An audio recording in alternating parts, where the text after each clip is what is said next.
Subscribe to our YouTube channel and press the bell icon to get the latest updates. How important is Karnataka in national politics? Now, if you look at the size of Karnataka in terms of the number of MPs it sends to national parliament, it's sort of middling. It's between Kerala at 20, Madhya Pradesh at 29, so thereabouts. So for a country where political analysts are obsessed with the Hindi heartland, how much does Karnataka matter? So first of all, let's get that out of the way. Karnataka matters greatly for the BJP. BJP is the dominant party in the country now. They max out the Hindi heartland and the western states, that is Maharashtra and Gujarat so far.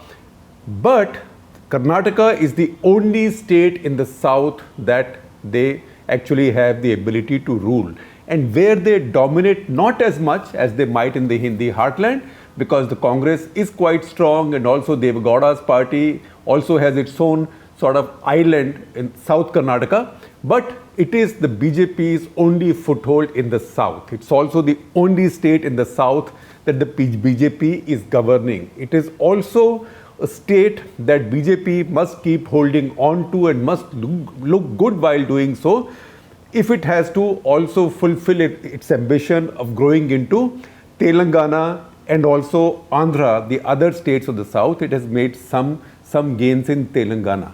That's why we are watching what's happening with the Yediyurappa government, with the BJP government led by B.S. Yediyurappa there, very, very closely, because this has a bearing not just on Karnataka, which is a very important state, but also on the BJP's larger politics. It also is a very interesting phenomenon, because in the BJP model of chief ministerships, or in the BJP model of governance under the Modi-Shah high command style, chief ministers are not supposed to have so much power that they can defy the high command. We are seeing a similar tamasha going on in Punjab right now, with the high command, Congress high command not liking Amrinder Singh so much, sort of shoehorning Navjot Singh Sidhu in there, and this tamasha is going on there. But for the BJP, this high command culture is new, and Yediyurappa is the one chief minister in the BJP's pantheon of state leaders, in the Modi-Shah BJP's pantheon of state leaders, who's been able to assert his own authority and his own presence. And he's got the BJP to break many rules for him. I will just list them in a couple of minutes.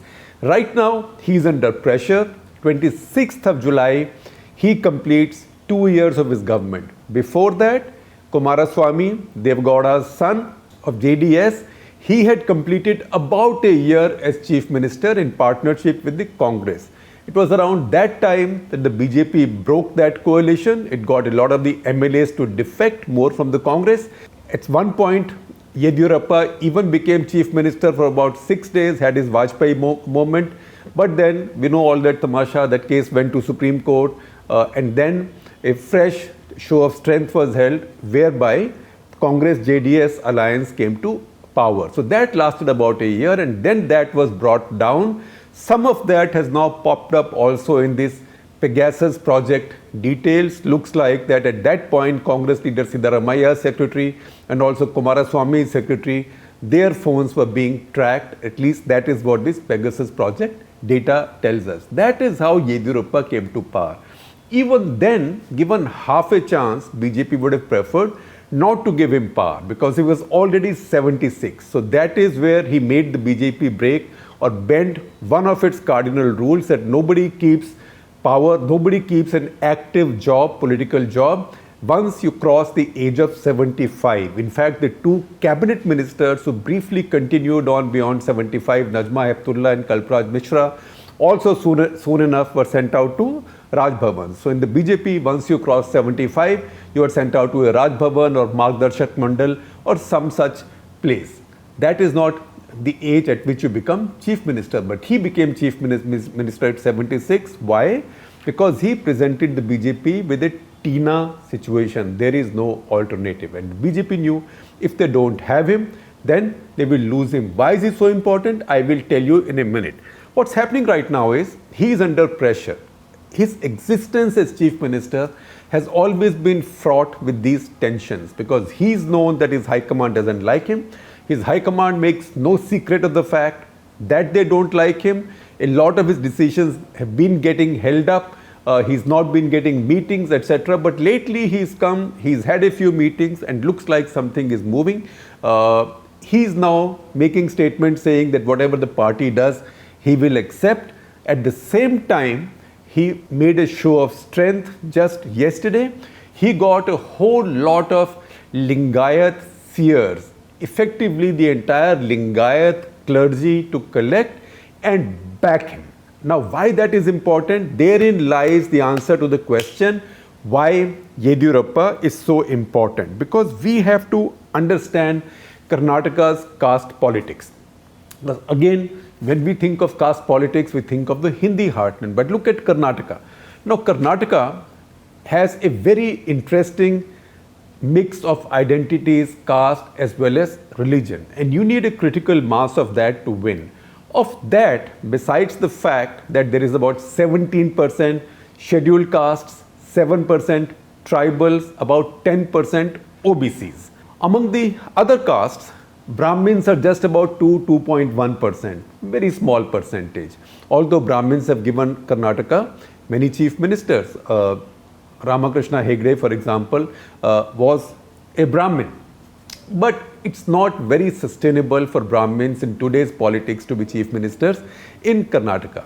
So the two other dominant castes are Lingayats, who are 16%, and Vokkaligas, who are about 11 to 12%. Lingayats, most of whom would be described as Veerashaiva Lingayats. Now, Lingayats is, I won't say a sect, but say an order that was founded by the great saint Basaveshwara in the 12th century, who said that this is casteless, you come, all of you can pray to one God, etc. But generally, over time, grew into a Shaivite sort of line among the Hindus. Shaivite, almost Brahminical, not Brahmin. In fact, when Basaveshwara first came in, his way of getting everyone together under one tent was also his way of getting people to defy the Brahmin domination. In fact, as I was checking around on who the Lingayats are, my colleague, our managing editor YP Rajesh, who's from Karnataka, he also reminded me that it is actually Basaveshwara who first spoke in India the expression work is worship, and his exact words in Kannada were Kaya Kave Kailasa. Kaya Kare Kailasa. That means आप काम करिए तो आपको कैलाश भगवान मिलते हैं. Work is worship. So his adherents, and those adherents are then, they owe their allegiance to many of these mutt seers. It's a very tightly knit caste, and I will tell you the role they've played in Karnataka's politics, more contemporary politics, say in the Yediyurappa era. That is why I said this will answer the question as to why Yediyurappa is so important for the BJP and why they can't be seen to be pushing him around so much, and they've given him such a long rope already. Obviously now their patience is running out. Now the other caste is Vokkaligas. Vokkaligas are about 11 to 12%. That's why you will find that one party collects the Vokkaliga vote, one collects the Lingayat vote, and then whoever can collect more of the Dalit, OBC, Muslim vote can win. Or if the party that collects the Lingayat vote also gets others, because they are also Hindus, that is OBCs, Dalits, etc., then they can rule the states. That is the BJP's formulation currently. The Vokkaliga formulation mostly is Kumaraswamy and H.T. Devegowda's, because they are Vokkaligas. But one preeminent Congress leader right now, D.K. Shivkumar, is also a Vokkaliga, whereas the former chief minister of the Congress, that is Siddaramaiah, is from the Shepherd caste, which is an other backward caste. So Congress, on the other hand, Congress has had a strong vote bank in Karnataka, but Congress has relied mostly on the combination of Muslim, Dalit, other backward castes and tribal. So that is the general breakup in Karnataka. So if the Lingayat vote goes away from the BJP now dominates it almost totally. I've traveled in Karnataka twice, once during state elections, Once during parliament elections, the moment you figure out somebody is Lingayat, you know that he or she is voting the BJP no matter what age. So that is something which is the most loyal vote bank to the BJP among any I have seen of this size in any state. And they owe their allegiance in many ways to Yediyurappa. They take Yediyurappa very, very seriously. Now what happens? What happens when BJP throws Yediyurappa out? Or what happens when anybody throws the preeminent Lingayat leader out? So let me take you back to 1989 under Rajiv Gandhi. 1989 elections, Congress won 178 out of 224 seats in Karnataka. Sweep. 178 out of 224. It was a kind of sweep that Mamata Banerjee has been making lately in West Bengal. 178 out of 224. Now it is well known that about 100 seats in Karnataka depend on the Lingayats. In those seats, Lingayats can shift the balance. At that point, Congress maxed out because the Lingayats voted for it. Why? Because the Congress leader then, the chief ministerial candidate, was Virendra Patil, a Lingayat. Then what happened? Soon after Virendra Patil took over, he fell sick, he got paralyzed, and that is when Rath Yatra started, Advaniji's Rath Yatra started, and riots took place in Karnataka. 46 people died, and Rajiv Gandhi then came flying into Bangalore. He was not the Prime Minister any longer, but he came flying into then Bangalore, now Bengaluru, and he went straight to one of the sites where 19 people were killed, very bad rioting had taken place, came back from there, and he was going to Chennai to inaugurate a statue. But on his way out, he announced that he had dismissed Virendra Patil. He dismissed Virendra Patil because the justification he made was that he failed to control the riots, he wasn't well, etc., etc. But the manner in which it was done was seen as disrespectful. It was disrespectful, not just to Virendra Patil, but it was then seen as disrespectful to the entire Lingayat community. So he dismissed Virendra Patil. The next election, 1994, what happened to the Congress? The Congress party, which had got 178 seats out of 224 in 1989. And mind you, in 1989, Congress party was not at the peak of its popularity. In fact, its popularity nationally was declining steeply. But the Congress party, which got 178 in 1989, was now reduced in 1994 to how many seats? Two figures, but how many seats? 36. 36. So 178 to 36. And that is what happened when you insulted a Lingayat leader, and Lingayats went away. And in 94, as Congress went down to 1996, we know that Gowda's party made a lot of gains at that time. That ultimately positioned him in a way that he became prominent enough to even briefly become Prime Minister of India. The BJP's vote share in Karnataka in 1994, which used to be 4%, now went to 17%. 4 to 17. So it went up by 13 percentage points, which means the Lingayat vote, or which is seen as the Lingayat vote, shifting lock, stock and barrel from Congress party to the BJP. And that since then has been the BJP's driving force. That is the gas in the BJP's tank in Karnataka. 2013 now, BJP decided to go to the polls in Karnataka without Yediyurappa, because what had happened at that point was that Yediyurappa was chief minister, he had corruption charges, he also briefly went to jail for some time, there was a Lokayukta order against him, or Lokayukta strictures against him. So all that stuff happened. BJP didn't back him, they removed him, and they replaced him with Sadanand Gowda, who was actually his protege. He was Yediyurappa's protege, though a Vocaliga, and he didn't last either. And then Jagdish Shettar. So in the term of one assembly, one state assembly, BJP had 3 chief ministers. When the fresh election took place by 2013, Yediyurappa had broken away. He broke away. He was angry, although he's an RSS person. This rarely happens in the BJP, that somebody breaks away, forms his own party. The other major example I have of something like this happening was actually Shankar Singh Waghela in Gujarat. So Yediyurappa broke away and he set up his own party called Karnataka Janata Paksh. Now he won only 6 seats in that election. But the fact is that he took away a lot of the BJP's Lingayat vote. And because he did that, BJP again did badly. And that is how Congress came to power and Siddaramaiah became chief minister for a full 5 years.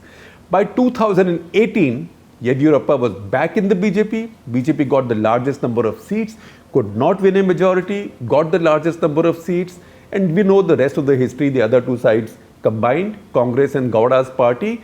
They set up their government for some time, and later through defections, BJP set up a new government. But when they did, they had no choice but to appoint Yediyurappa as chief minister in 2018, although he was more than 75 years old. In fact, at that point, I had written a national interest that says precisely this, that, this is the power of Yediyurappa, that he can even get the High Command to bend its rules for him.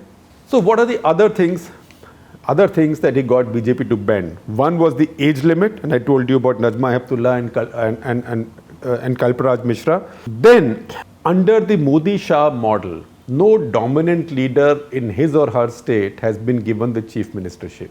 And you have examples from Devendra Fadnavis to Raghuvar Das in Jharkhand to Manohar Lal Khattar. That is not the model, and multiple chief ministers now in Uttarakhand as well. That is not the model of the Modi-Shah BJP. They don't set up a strong state satrap as chief minister. With Yediyurappa, they had to make an exception. The second thing, they don't like to make as chief minister somebody who has a strong vote bank, caste-based vote bank. Once again, they had to break that rule for Yediyurappa because they knew that without him, they cannot rule Karnataka. They cannot keep a government together. Third, BJP has never tolerated dissidence or defiance from any of its leaders, particularly in the post-Modi-Shah era. Whereas Yediyurappa is somebody who had broken away, set up his own party, but he was taken back as a prodigal child and rehabilitated. Once again, a new thing. Because BJP knew that when they had thrown him out in 2013, he might have got just 6 seats, but BJP was now reduced to 40 seats. So when Lingayats got upset with the Congress, it got 36 seats. When Lingayats got friendly with the BJP, it got a majority. When Lingayats got upset with the BJP, BJP also got 40, which is about the same number of seats as the Congress had got in 2004. And that vote, Yediyurappa is seen to sit over. And that is the reason BJP, although they've been very impatient and very irritated with him, that is the reason they've not been able to remove him. Now, what has Yediyurappa done? He produced, while he's saying he's a disciplined soldier of the party, whatever the party says on the 25th of July, he will accept it. But he also got these Lingayat seers together. Now, Lingayats have a very strong tradition of those mutts. In fact, I've been to their main mutt in Tumkur. A lot of people come there. These are very well-run mutts. They have institutions. They do very good work. And people revere them. And they have said that they will not like it if Yediyurappa is removed. So, for example, I have a quote from Dingaleshwara Swamiji of Bale Hosur Mutt. I hope I am pronouncing it right. Bale Hosur Mutt, who says that heads of the mutts believe that BJP is in power in Karnataka because of Yediyurappa. And he also said that the earlier pain for when he was removed and humiliated is still felt by the Lingayats. And he goes on to say that BJP will be destroyed and we are not the only ones saying this. So you can see that Lingayat clergy, which is very powerful, they put their weight behind B.S. Yediyurappa. And yet the BJP is now looking at replacing him because he is just somebody who doesn't go with their style and temperament anymore. And also he's 78 years old right now. He's had some health challenges, although we don't know how much of a factor that is. Now, once again, what are BJP's options? BJP is looking at, various names are coming up, although BJP is known to give surprises. So if it has to be a Lingayat, it can be S.R. Bommai's son, that is Basavaraj Bommai. His name has popped up. It can be Basav Gowda Patil Yatnal. It can be Arvind Bellad. All these are Lingayats. Then this Lingayat kinship is so strong that even MB Patil, who is from the Congress party, even he has said, even he has warned the BJP. I mean, how is it his business? I don't know. But he has warned the BJP that if you insult Yediyurappa, the wrath of the Lingayats will be upon you. Obviously, it also suits him to then instigate the Lingayats like that. There are few others who see a chance. See BL Santosh, the organizing secretary of the BJP, on sort of loan or deputation or secondment from the RSS to the BJP. Now, you might say that RSS pracharaks who are sent to work with the BJP never become political leaders, never hold public office. That's not true. There's an exception already, and that exception is called Narendra Modi. So there can be another exception as well. So BL Santosh and also Prahlad Joshi, a central minister, they are both Brahmins. And Brahmins, as you know, are a very small caste vote bank in Karnataka. But that was the case in Maharashtra also, where Fadnavis became chief minister. There is also National General Secretary of the BJP, C.T. Ravi, who is a Vocaliga. So everybody now thinks that I have a chance, because everybody now thinks that Yediyurappa's days are probably numbered. And then you also have arguments like this coming up that, look, why not a Brahmin now? Because since Ramakrishna Hegde, we haven't had a Brahmin chief minister. That is since 1988. In fact, now that we mentioned Hegde, I will also tell you, and all this Pegasus phone tapping stuff is going on, that in 1988, Hegde as chief minister had lost his chief ministership on the charges that he was tapping the phones of his opponents. And I had interviewed him then, and a handle called Indian History Pick, which puts out very interesting findings from our old archives, etc. I'm grateful to him. He or she put out a copy of that interview, a link to that interview from India Today's archives, which I am sharing with you. So once again, Karnataka politics, Brahmin politicians seeing a chance, phone tapping going on, etc., etc. That's why I say that political history is circular.